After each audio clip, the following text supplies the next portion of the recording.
علیکم ناظرین، میرا نام اقبال حسین الوی ہے اور آج کا ہمارا ٹاپک ہے کہ مفلسی اور غریبی کو اپنے سے کیسے دور کیا جائے۔ اس کے لیے رسول اکرم صلی اللہ علیہ وسلم کے پاس ایک شخص ایک دفعہ حاضر ہوا۔ اس نے کہا کہ مولا، میں بہت تنگ دست ہوں، بہت فکر و فاقہ ہے میرے گھر میں، اس کو کیسے میں دور کر سکتا ہوں۔ تو مولا کائنات رسول اکرم صلی اللہ علیہ وآلہ وسلم نے فرمایا کہ جب بھی تم اپنے گھر میں داخل ہو تو سب سے پہلے السلام علیکم کہا کرو۔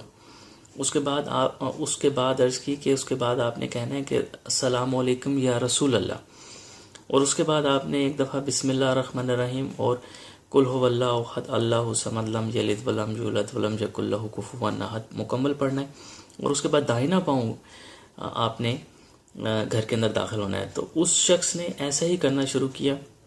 کچھ ہی دن گزرے تھے تو وہ بالکل تونگر ہو گیا۔ رسول اکرم صلی اللہ علیہ وسلم کی ہر بات کہی ہوئی 100% درست ہے۔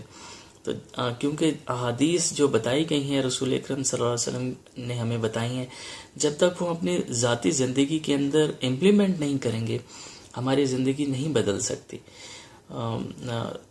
بہت شکریہ دیکھنے کا۔ السلام علیکم ورحمۃ اللہ وبرکاتہ۔